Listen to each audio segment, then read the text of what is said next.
Hey everyone, आज की video में हम पढ़ेंगे रेप्लिकेशन इन प्रोकैरियोट्स। एनसीईआरटी में सिर्फ हमारे पास प्रोकैरियोट्स का रेप्लिकेशन है, यूकैरियोट्स का नहीं है, तो हम भी वही पढ़ेंगे।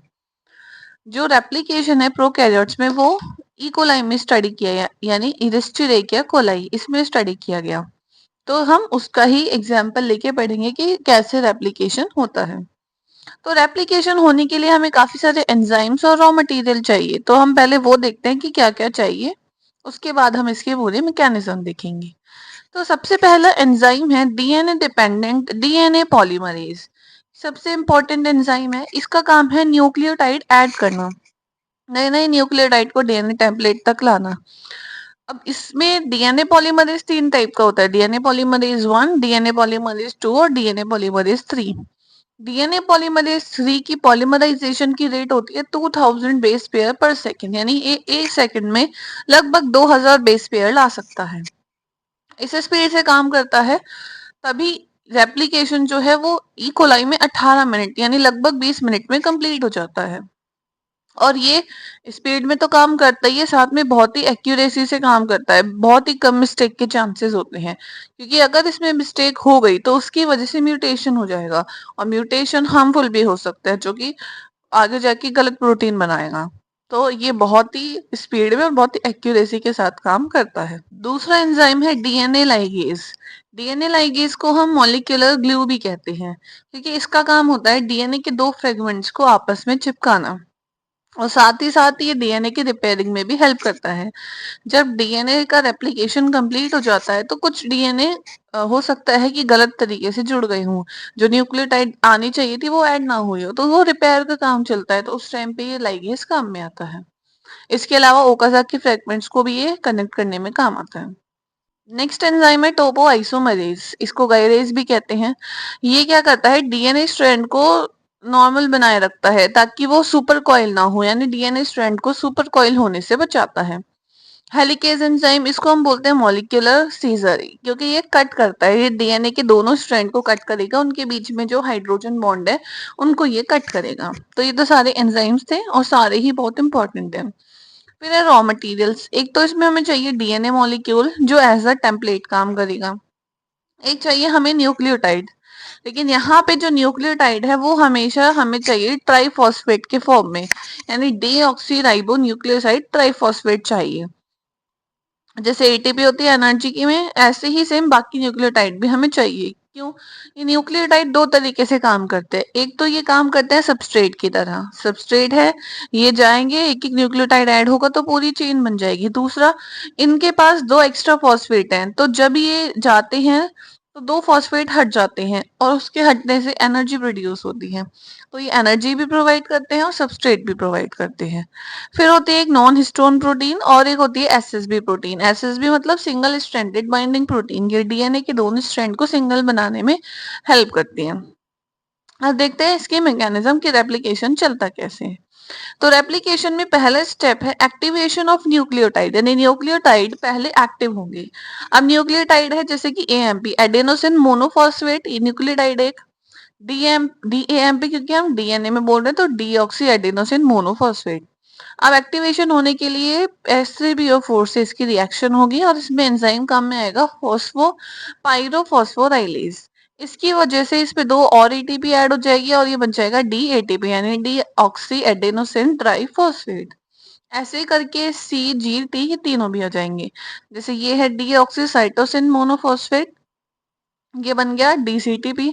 ऐसे डीजीएमपी मतलब ग्वानिन, ये बन गया डी जीटीपी, और डीटीएमपी बन गया आगे जाके टीटीपी, यानी सब में हम ट्राइफॉस्फेट हो गए, यानी टोटल 3 फॉस्फेट ग्रुप है।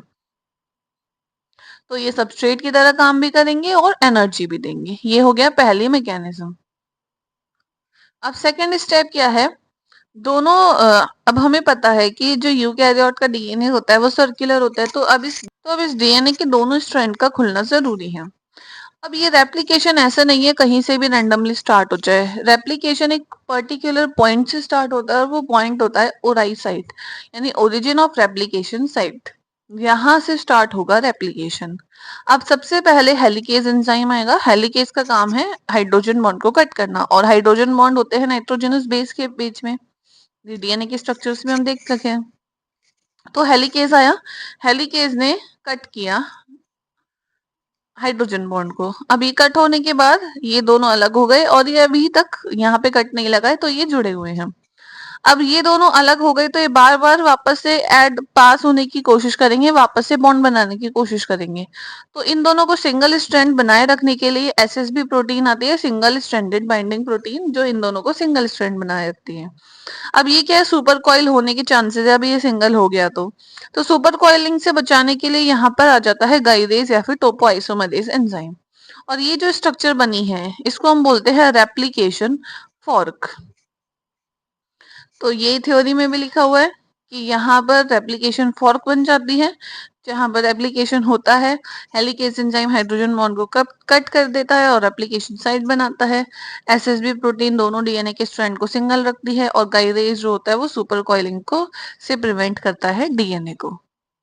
अब नेक्स्ट स्टेप होता है इनिशिएशन का, यानी अब रेप्लिकेशन स्टार्ट होने जा रहा है और इसमें प्राइमर का फॉर्मेशन होता है। तो प्राइमर का फॉर्मेशन मतलब जो स्टार्ट करेगा रेप्लिकेशन। अब यहाँ पे रेप्लिकेशन फॉर्क बन गई थी, अब यहाँ पे सबसे पहले एक मॉलिक्यूल आएगा प्राइमर का, और प्राइमर लाने का काम होता है प्राइमेज का। दो प्राइमेज एंजाइम प्राइमर लाएगा। यहाँ पे प्राइमर ऐड होने के बाद फिर आगे के जो मॉलिक्यूल्स है वो न्यूक्लियोटाइड के होंगे, तो न्यूक्लियोटाइड लाने का काम होता है डीएनए पॉलीमरेज थर्ड का। तो वो एक एक न्यूक्लियोटाइड लाता जाएगा और डीएनए पॉलीमरेज थर्ड हमेशा 5 to 3 एन डायरेक्शन में काम करता है। तो यहाँ पे ये वाला जो टेम्पलेट है पेरेंट का वो 3 to 5 है, लेकिन ये काम कर रहा है 5 to 3 डैश पे, जो डीएनए पॉलीमरेज थर्ड है। ऐसे ये दूसरा स्ट्रैंड है, यहाँ पर कट लगाओ और यहाँ पे प्राइमर बना, क्योंकि इसको 5 to 3 डैश काम करना है। और यहाँ पर ये मान लेते हैं हम ये प्राइमर का मॉलिक्यूल है, प्राइमर के मॉलिक्यूल को ऐसे दिखा देते हैं, बाकी सारे न्यूक्लियोटाइड के मॉलिक्यूल हैं और इस डायरेक्शन में आगे बढ़ रहा है। तो यहाँ पर क्या हो रहा है, प्राइमर का पीस लग रहा है, वो प्राइमर का पीस होता है आरएनए का। हाँ, एक बात इंपॉर्टेंट है कि ये है डीएनए का रेप्लिकेशन, पूरे सारे न्यूक्लियोटाइड ही ऐड होंगे, लेकिन जो प्राइमर है वो आरएनए का मॉलिक्यूल होगा। और ये इसलिए जरूरी है ताकि डीएनए पॉलीमरेज थर्ड का एक्टिवेशन हो जाए। फिर डीएनए पॉलीमरेज थर्ड न्यूक्लियोटाइड को ऐड करता जाएगा। अब ये जो हमने ट्राइफॉस्फेट ऐड किया, न्यूक्लियोटाइड टाइप फॉस्फेट ऐड किया, तो दो फॉस्फेट हट जाएंगे और वो हमें एनर्जी देंगे, जिसकी वजह से फॉस्फोडाइएस्टर बॉन्ड बन पाएगा, यानी कि पूरी चेन बनाने में हेल्प मिलेगी। एक पेरेंट पे तो एक ही प्राइमर लगेगा, जैसे इसकी हम बात करें तो यहाँ पर तो एक प्राइमर लगेगा, अब आगे ये चलता जाएगा प्रोसेस, लेकिन यहाँ पर बहुत सारे प्राइमर बनेंगे। अभी आगे देखते हैं कैसे। नेक्स्ट पॉइंट है इलोंगेशन। अब एक स्टूडेंट तो सीधा सीधा चलता जाएगा, ये 5 to 3 डैश डायरेक्शन में चलता जाएगा बिना कोई दिक्कत के। एक प्राइमर यहाँ पर मॉलिक्यूल है, बाकी ये सारे न्यूक्लियोटाइड डीऑक्सी न्यूक्लियोटाइड के मॉलिक्यूल है। लेकिन यहाँ पर जैसे जैसे कट लगता जा रहा है वैसे वैसे प्राइमर आता जा रहा है और 5 to 3 डैश डायरेक्शन में ये बनते जा रहे हैं डीएनए के मॉलिक्यूल। तो यहाँ तो हम देख रहे हैं यहाँ कंटिन्यूस बन रहा है, क्योंकि यहाँ पर छोटे छोटे फ्रेगमेंट्स बन रहे हैं।